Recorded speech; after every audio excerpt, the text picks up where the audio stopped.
பெரும்பாலும் நெறைய பேருக்கு இருக்கிற ஒரு தாட் என்னன்னா, ம். ஒர்க் அவுட்ஸ்லாம் முடியாது, டயட்லாம் முடியாது.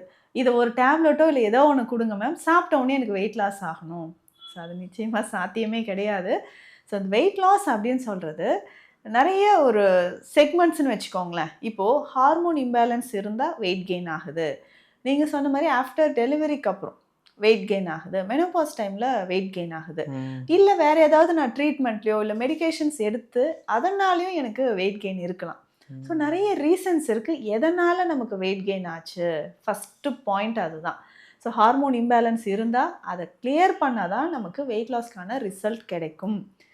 ஒரு சிலர் நான் வெயிட் லாஸ்க்கு இதெல்லாம் ட்ரை பண்ணேன். ஒரு 5 கிலோ குறைஞ்சது. அதுக்கப்புறம் குறையவே இல்ல. அப்படியே இருக்கேன் அப்படின்னு சொல்றாங்க இல்லையா? அதுக்கு ரீசன் இதுதான். ஸோ அப்போ நம்ம வெயிட் கெயின்க்கான ரீசன் என்ன? எதனால உடல் எடை அதிகரிச்சுக்கிட்டே வருதுன்னு நம்ம தெரிஞ்சிடணும். ஒரு ம். சிலருக்கு ஹார்மோன் இம்பேலன்ஸ் இருந்தா, பீரியட்ஸே மாத கணக்குல வராமல் இருக்கும். ம். சரி பீரியட்ஸ் வரல விட்டுறலான்னு நெனைப்போம். கிடுகிடுன்னு வெயிட் கெயின் ஆயிடும். ஸோ அந்த மாதிரியும் கேர்லெஸ்ஸா இருக்கக்கூடாது. மெனோபாஸ் டைம்லயும் ஹார்மோன் இம்பேலன்ஸ் ஆகும். ஸோ ஒவ்வொருத்தருக்கும் ஏற்ற மாதிரி தான் நம்ம வந்து இந்த வெயிட் லாஸ்க்கான ஒரு ஜர்னின்றது ஸ்டார்ட் பண்ணணும்.